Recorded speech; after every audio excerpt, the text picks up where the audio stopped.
Well, it's a lot of things. I mean, my parents were big into history, so I grew up around that. And my mother's brother, who was like Captain America, just a great guy, he had been a big helicopter ace in Vietnam, and then been recruited by the deep state and Army Special Operations for Iran Contra.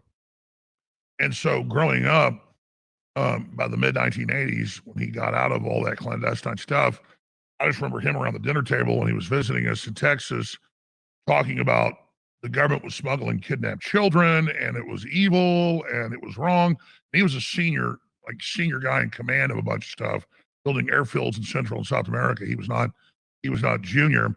He had a bunch of silver stars from Vietnam and clandestine operations and a lot of things like that. And he wasn't some shrinking violet.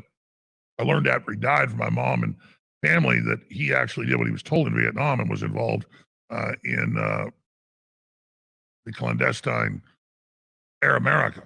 And so that was something he'd do when he was ordered to, but he would not smuggle children out of Guatemala, Nicaragua, El Salvador, and other areas. And you know, I learned about it, a lot of it after he died. I learned about it some when I was like 15 years old at his house in San Antonio. And I said, I listen to Rush Limbaugh and I'm a conservative.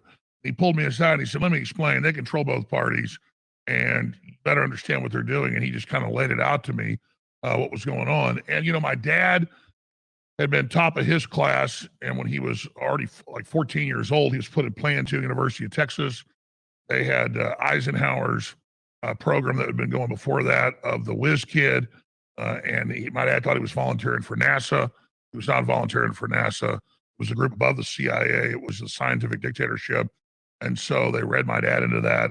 And I don't know exactly what my dad did, but I know by the time he was in his 30s, he was no longer involved in it. And so I grew up around my dad doing all that. I assume my dad thought that my mom's brother was like the superstar, things he'd done. But my dad certainly was talking about Zbigniew Brzezinski when I was like 6 years old around the dinner table and between two ages, the Technotronic era. And there was a lot of other people in my family that were, you know, when I went to family reunions, it was like going to a Soldier of Fortune reunion. And it wasn't, you know, people talking about what they'd done. It was just, that was the people that were involved. So I was born into kind of the muscle end of the New World Order.